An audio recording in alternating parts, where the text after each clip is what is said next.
দেখলি তো, তোকে বারবার বললাম দূরে কোথাও যাস না। দেখলি কেমন ঝড় বৃষ্টি শুরু হয়েছে। এখন কি হবে বলতো? তোকে নিয়ে আমি বাড়ি ফিরতে পারবো তো? খুব ভয় লাগছে রে। আমি বরং ওই শ্যাওড়া গাছের নিচে গিয়ে দাঁড়াই। এই ঝড় বৃষ্টিটা থামলে তারপর না হয় আমি বাড়ির দিকে হেঁটে যাব।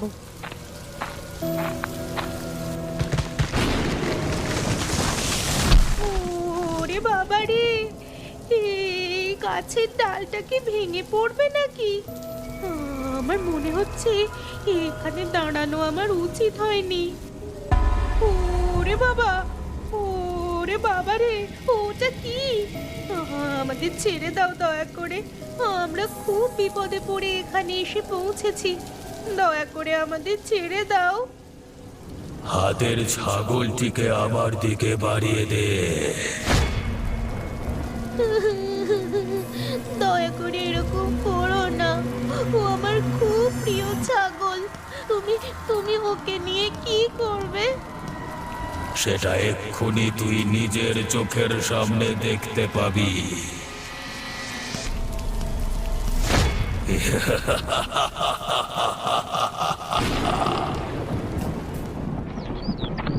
যাই বাবা, তাড়াতাড়ি বাজারটা করে নিয়ে বাড়িতে চলে যাই। কালকে যা বৃষ্টি হয়েছে তাতে তো রাস্তা একদম প্যাচপ্যাচে কাদা হয়ে গেছে। বেশি জোরে চলতে গেলে আবার স্লিপ খেয়ে পড়ে কোমর ভাঙবো। আরে আরে, ওখানে কে একজন শুয়ে আছে বলে মনে হচ্ছে। কোনো বাচ্চা মেয়ে মনে হচ্ছে তো। একবার গিয়ে দেখি তো, এখানে এভাবে শুয়ে আছে কেন? এ যে তাজ্জব ব্যাপার। আরে, এ যে শ্রেয়া, ও এখানে এভাবে পড়ে আছে কেন? আরে, কিছু হয়ে গেল নাকি? আরে, মনে হচ্ছে তো অজ্ঞান হয়ে গেছে। আর চারিদিকে এত রক্ত পড়ে কেন? না না, ওকে বরং আমি বাড়িতে নিয়ে যাই।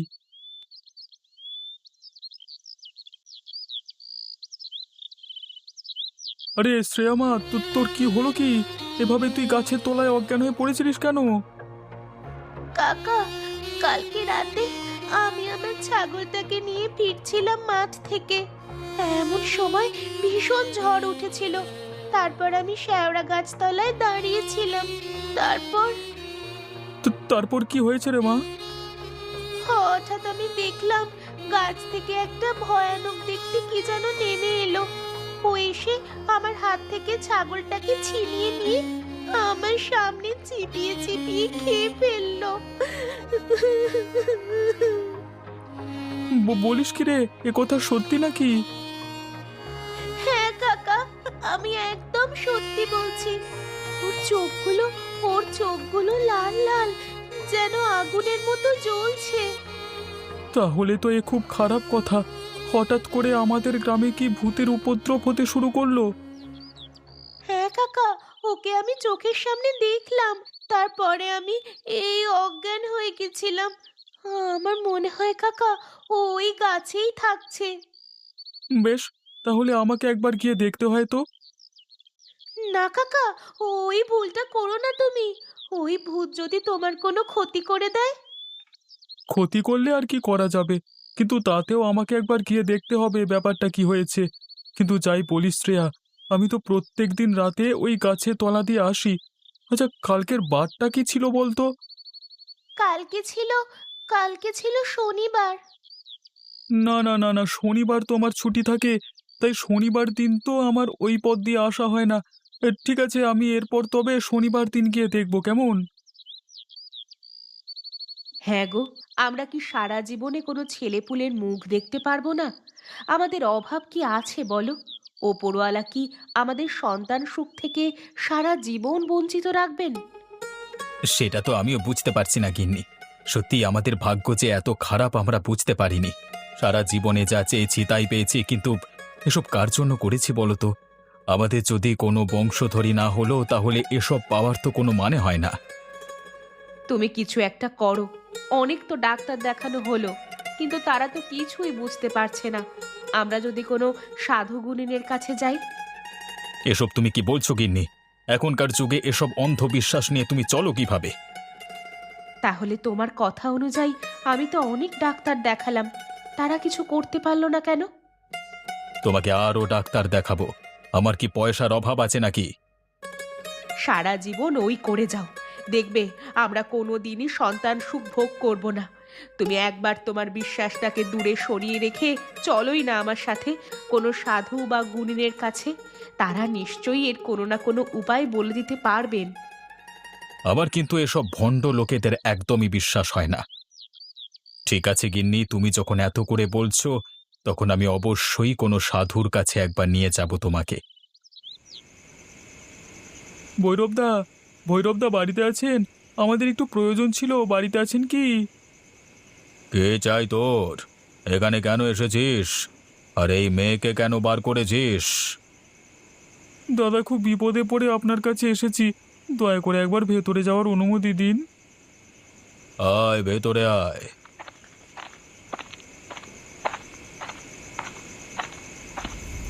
এই মেয়ের পেছনে এক বিদেহী আত্মা ঘুরে বেড়াচ্ছে। ওকে এখন রাত্রিবেলায় কেন বার করেছিস? আমি ওকে দেখে যা বুঝতে পারছি, গত কয়েকদিনের মধ্যে ও ভয়ানক এক বিপদের সম্মুখীন হয়েছিল। হ্যাঁ ভৈরবদা, তুমি একদম ঠিক বলেছ, সেই জন্য আমি তোমার কাছে নিয়ে এলাম। এখন তুমি বলো, কি কারণে হঠাৎ এতটুকু মেয়ের উপর এই বিদেহী আত্মার আক্রোশ এসে পড়ল? সেটা আমি এখন বলতে পারবো না। আগে আমাকে সেই পিশাচের সাথে মুখোমুখি হতে হবে, তারপর আমি যা বলবার বলবো। কিন্তু এই মেয়েকে একা ছাড়া যাবে না। আমি একটা তাবিজ দিচ্ছি, এটা পড়ে রাখবি। আর হ্যাঁ, প্রত্যেক শনিবার কিন্তু তোর ঘরের দরজা খোলা নিষেধ। তার মানে আমি ঠিকই আন্দাজ করেছিলাম, ওই শেওড়া গাছে প্রত্যেক শনিবার ওই ভূতের আগমন ঘটে। তাহলে বলতে হবে শ্রেয়া খুব বাঁচা বেঁচে গেছে। কিন্তু আমি গন্ধ শুঁকে যা বুঝতে পারছি, মানুষকে পেলে তো এইসব পিশাচের পক্ষে ছেড়ে দেওয়া সম্ভব নয়। তাহলে শ্রেয়াকে হঠাৎ ছাড়তে গেল কেন? কি শ্রেয়া, তুমি কি বলো? আমার মনে হচ্ছে এই আত্মা অন্য কোথা থেকে এখানে এসে বসবাস করছে, কিন্তু ও কি চায় সেটা আমাকে জানতে হবে। তুমি কবে যাবে ভৈরবদা? আমাদের যে এবার সত্যি খুব ভয় করতে শুরু করেছে। আমি ভাবছিলাম এবারের শনিবার একবার শেওড়া গাছের নিচে গিয়ে দাঁড়িয়ে দেখবো সত্যি কিছু আছে কিনা। তোর মাথা কি খারাপ হয়ে গেছে? আমি আগেও বলেছি, এখনো বলছি, প্রত্যেক শনিবার দরজা খোলা নিষেধ। কোনো মতেই যেন এই শেওড়া গাছের নিচে দাঁড়াবি না, তাহলে কিন্তু তোকেও আমি বাঁচাতে পারবো না। ওই কারণেই আমি তোমার সঙ্গে দেখা করতে এসেছি। তুমি যেটা বলবে আমি সেটা করব দাদা, কিন্তু তুমি এর একটা কিছু বিহিত করো। আমাকে আজকে সপ্তাহটা সময় দে, আসছে শনিবার আমি কিছু একটা ব্যবস্থা করব। শোনো বুড়ি, তোমাকে আমি শেষবার বলে দিচ্ছি, তুমি ওই গ্রামের তোমার নামে যে সম্পত্তি আছে, সব সম্পত্তি আমার নামে লিখে দাও। দেখ বাবা, জোর করিস না। তুই আমার ছোট ভাইয়ের ছেলে। আমি তো ওই সম্পত্তি আমার বাবার থেকে পেয়েছি। এখন আমি ওটা কাকে দেব সেটা সম্পূর্ণ আমার ব্যাপার। তুই আমাকে জোর করতে পারিস না। আমি কি পারি সে সম্বন্ধে তোমার কোনো ধারণা নেই।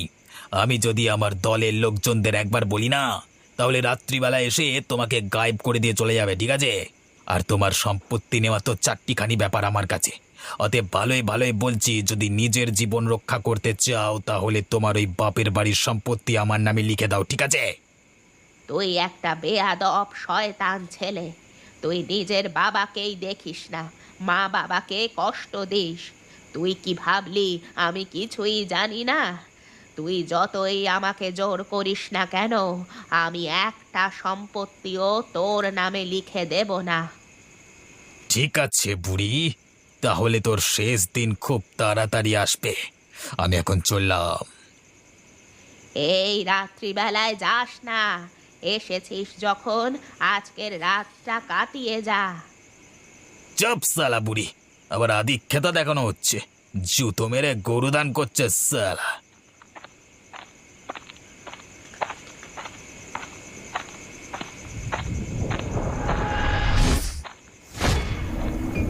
আরে সালারে, মরে গেলাম রে। সামনে কি চলে এলো রে? ও তোর সাহস কি করে হয় এই রাতের বেলায় আমার বাসস্থানের নিচে দিয়ে যাওয়ার? ওরে বাবা রে, যে ভূত! ভাই, আমি এখন কি করব? দয়া করে আমাকে ছেড়ে দাও। আমি তোমার কোনো ক্ষতি জেনে শুনে করিনি। আমি জানতাম না যে রাতের বেলায় এই রাস্তা দিয়ে যেতে নেই। আমার খুব বড় ভুল হয়ে গেছে। বেশ, পরের জন্মে না হয় তুই ভুলটা শুধরে নিবি।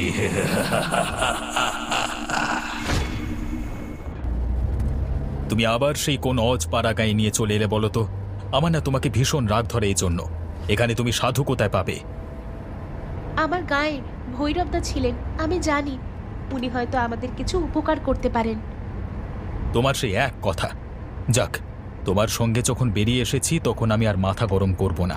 এখন বলো কোন দিকে যাব? সোজা রাস্তা ধরে চলো, রাস্তার পাশে একটা শেওড়া গাছ পেরুলে তারপর গ্রামে প্রবেশ করা হবে।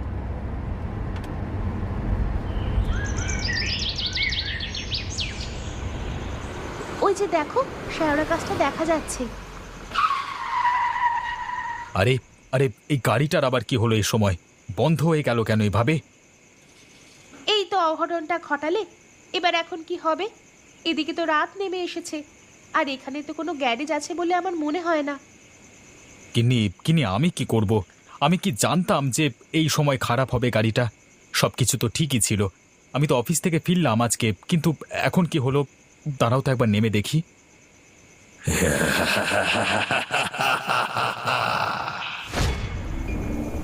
আরে আরে, এভাবে অট্টহাসি কে করছে? রত্না, তুমি কি শুনতে পাচ্ছ?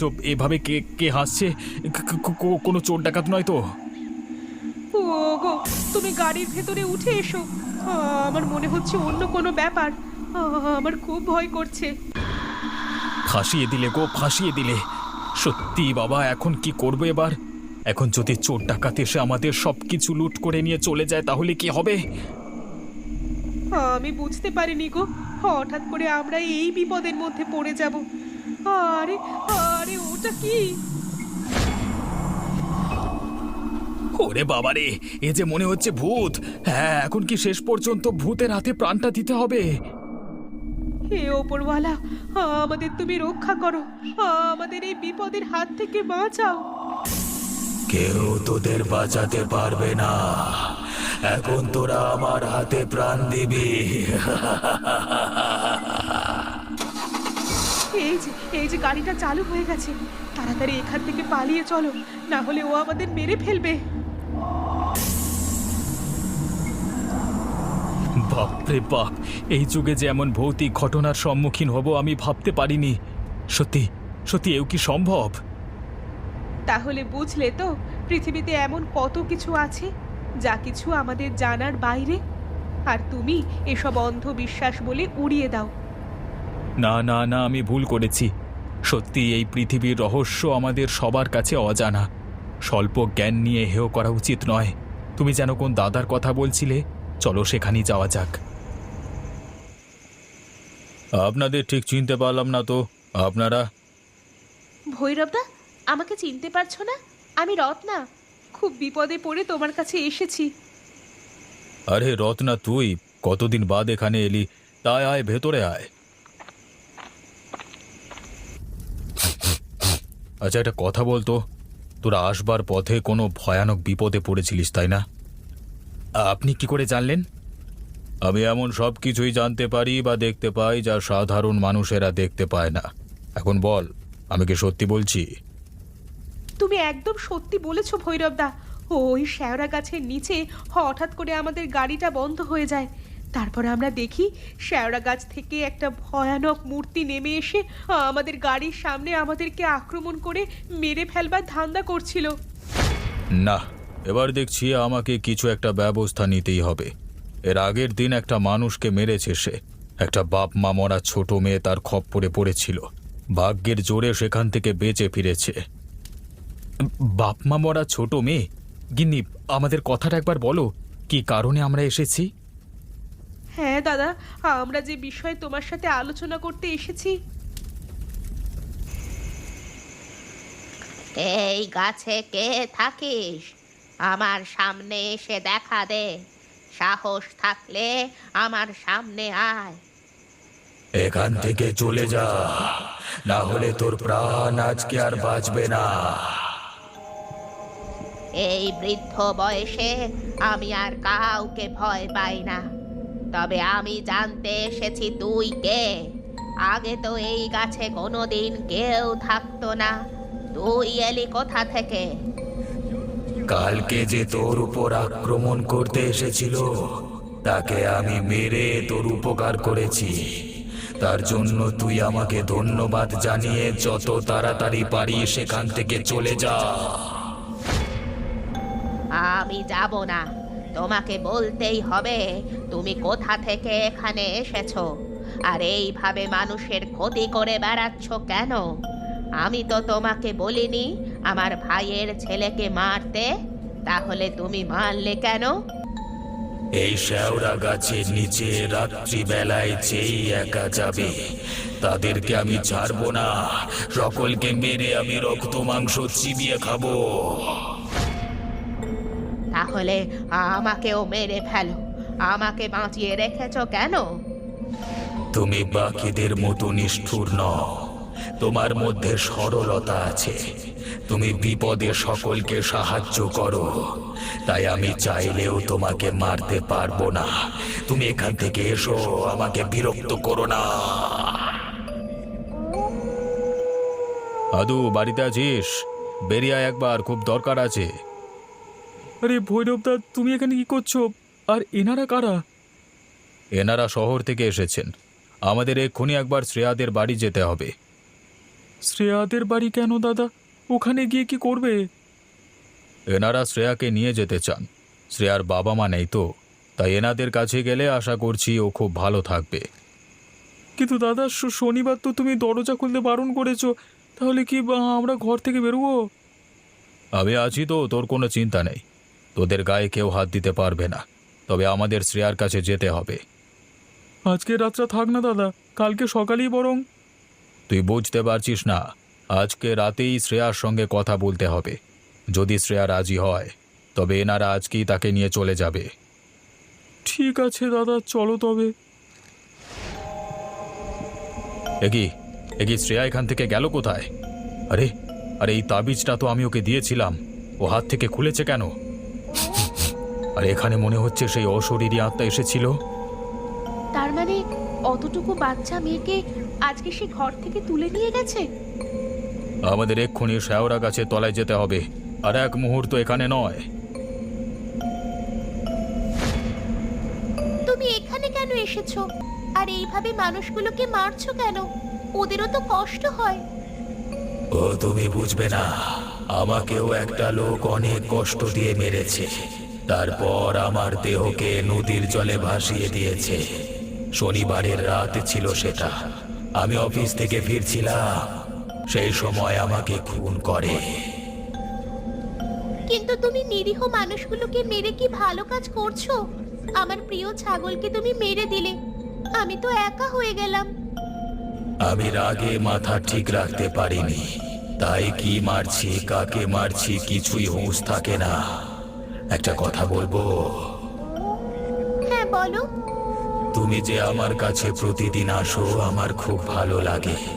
জানো, আমারও তোমার মতো একটা ছোট্ট মেয়ে ছিল। মোটেও এই কথা যেন কেউ জানতে না পারে। সেদিনের পর আমাকে ভৈরব কাকা একটা তাবিজ দিয়েছিল। আমি সেই তাবিজ ঘরে খুলে রেখে প্রতিদিন তোমার সঙ্গে দেখা করতে আসি। কিন্তু তুমি যদি এভাবে মানুষের উপর অত্যাচার করতে থাকো তাহলে কিন্তু আমি আর আসবো না। শ্রেয়া, ওখান থেকে সরে আয়, তাড়াতাড়ি আয়, ও তোর ক্ষতি করে ফেলবে না হলে। ওই তো সেই লোক যে আমাকে মেরেছে। আমি তোকে ছাড়বো না শয়তান, তোর জন্য আমার সারা জীবন নষ্ট হয়ে গেছে। তবে রে, মানুষ দেখলেই তোর আক্রমণ করতে মন চায়। এই নে তবে মর। ওই লোক আমাকে মেরেছে, আমাকে আমার প্রতিশোধ নিতে দে। আমার প্রতিশোধ নেওয়া হয়ে গেলেই আমি এখান থেকে সারা জীবনের মতো চলে যাব। আমাকে প্রতিশোধ নিতে দে। কে তোকে মেরেছে? দাত্রীনাথ। কি আবোল তাবোল বকছিস তুই? ও তোকে মারতে যাবে কেন? তুই কি ওকে চিনিস? চিনি, ও ওর স্ত্রীকে খুন করতে চায় যাতে অন্য মহিলাকে ও বিয়ে করতে পারে। আমি ওর চক্রান্ত জেনে গিয়েছিলাম এবং ওর স্ত্রীকে বলে দেওয়ার হুমকি দিয়েছিলাম। তাই জন্য আমাকে একা পেয়ে আমার মুখ বন্ধ করবার জন্য আমাকে মেরে ফেলে। তার মানে তুমি এতদিন আমাকে... ও তোমাকে অল্প অল্প বিষ খাইয়ে মারতে চেয়েছিল যাতে পুলিশে কিছু বুঝতে না পারে। তার মানে এই বিষের কারণে রত্না সন্তান ধারণ করবার ক্ষমতা হারায়, আর তাই তারা কোনো পুত্র সুখ ভোগ করতে পারেনি। সব মিথ্যে বলছে, আমি কোনোদিন এসব কাজ করিনি, সব মিথ্যে। না, সবকিছুই সত্যি। তুমি প্রত্যেক দিন অফিস থেকে ফিরে আমাকে নিজের হাতে চা তৈরি করে খাওয়াতে, আর তাতেই তুমি বিষ মেশাতে। এবার আমাকে মুক্তি দাও, আমি ওকে শেষ করি। না না না না। যাক, পাপ তাহলে বিদেয় হয়েছে। এখন রত্না, তুমি বরং শ্রেয়াকে নিয়ে বাকি জীবনটা কাটিয়ে দাও।